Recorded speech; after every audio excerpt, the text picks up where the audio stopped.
നമസ്കാരം, ഏവർക്കും info media കേരളത്തിലേക്ക് സ്വാഗതം. ജനുവരി 2026 ക്ഷേമനിധി പെൻഷൻ 2000 രൂപ ഉറപ്പാണോ? തീയതി എന്തുകൊണ്ട് പ്രഖ്യാപിക്കുന്നില്ല? ഈ മാസം പെൻഷൻ മുടങ്ങുമോ? നിങ്ങൾ ഇതിനായി 3 കാര്യങ്ങൾ ശ്രദ്ധിക്കേണ്ടതാണ്. ഡിസംബർ മാസത്തെ പെൻഷൻ കിട്ടിയ ശേഷം ജനുവരിയിൽ ഇതുവരെ ഒരു ഔദ്യോഗിക തീയതിയും ഇല്ല. പലരും ചോദിക്കുന്നത് ഈ മാസം പെൻഷൻ ഉണ്ടോ?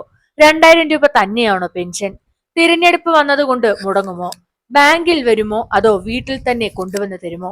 ഈ ഭയങ്ങൾ ന്യായമാണ്. കാരണം സോഷ്യൽ മീഡിയയിൽ വ്യാജ വാർത്തകൾ പെരുകുകയാണ്.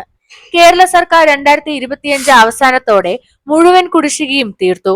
ഇപ്പോൾ മാസം 2000 എന്നത് അംഗീകരിച്ച തുകയാണ്.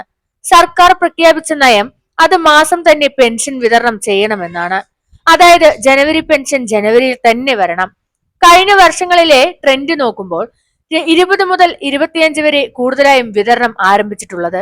പക്ഷേ കൃത്യമായ തീയതി സർക്കാർ 2-3 ദിവസം മുൻപാണ് പ്രഖ്യാപിക്കുക.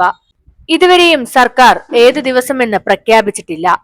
ബാങ്ക് അക്കൗണ്ടിലൂടെ ഏകദേശം 50% പേർക്ക് നേരിട്ട് ബാങ്ക് അക്കൗണ്ടിലേക്ക് ക്രെഡിറ്റ് ചെയ്യും.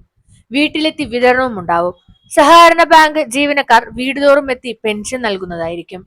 ബാങ്ക് അക്കൗണ്ട് ആധാറുമായി ലിങ്ക് ചെയ്തില്ലെങ്കിൽ അക്കൗണ്ട് ഇനാക്റ്റീവ് ആണെങ്കിൽ പെൻഷൻ മുടങ്ങുന്നതായിരിക്കും. ഇതാണ് വളരെ പ്രധാനപ്പെട്ട മുന്നറിയിപ്പ്.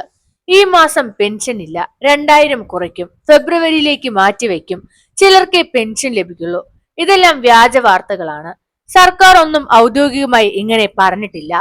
ബാങ്ക് സ്റ്റാറ്റസ് പരിശോധിക്കുക. അക്കൗണ്ട് ആക്റ്റീവ് ആണോ, KYC കംപ്ലീറ്റഡ് ആണോ എന്ന് നോക്കുക. മൊബൈൽ നമ്പർ അപ്ഡേറ്റ് അറിയിപ്പുകൾ ലഭിക്കാൻ ആവശ്യമാണ്. സഹകരണ ബാങ്കുമായി ബന്ധം പുലർത്തുക. വീട്ടിലെത്തി നൽകുന്നവർക്ക് നിങ്ങളുടെ പേര് ലിസ്റ്റിലുണ്ടോ എന്ന് ഉറപ്പാക്കുക. സർക്കാർ എന്തുകൊണ്ട് തീയതി മുൻകൂട്ടി പറയുന്നില്ല? കാരണം ഫണ്ട് റിലീസ്, ജില്ലകളിലേക്ക് കൈമാറ്റം, ബാങ്ക് കോർഡിനേഷൻ ഇതെല്ലാം അവസാന ഘട്ടത്തിൽ ഉറപ്പായ ശേഷമാണ് ഒരൊറ്റ ഔദ്യോഗിക പ്രഖ്യാപനം ഉണ്ടാവുക. ജനുവരി 2026 പെൻഷൻ ഉണ്ടാകും. തുക 2000 രൂപ തന്നെയാണ്. സാധാരണ 20 മുതൽ 25 തീയതിക്ക് ഇടയിലായിരിക്കും പ്രഖ്യാപനം. ഏതാനും ദിവസങ്ങൾക്ക് മുമ്പ് തന്നെ ഉണ്ടാകും.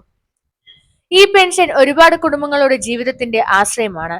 അതുകൊണ്ട് വ്യാജ വാർത്തയിൽ വീഴരുത്. ഔദ്യോഗിക വിവരം മാത്രം വിശ്വസിക്കുക. ഈ വീഡിയോ ഒരാൾക്കെങ്കിലും ഉപകാരപ്പെട്ടാൽ ലൈക്ക് ചെയ്യുക, മറ്റുള്ളവരിലേക്ക് ഷെയർ ചെയ്തു കൊടുക്കുക. ചാനൽ സബ്സ്ക്രൈബ് ചെയ്യാനും മറക്കരുത്. ജനുവരി പെൻഷൻ തീയതി ഔദ്യോഗികമായി വന്നാൽ ആദ്യം അറിയിക്കുവാൻ ചാനൽ സബ്സ്ക്രൈബ് ചെയ്യുക. നന്ദി.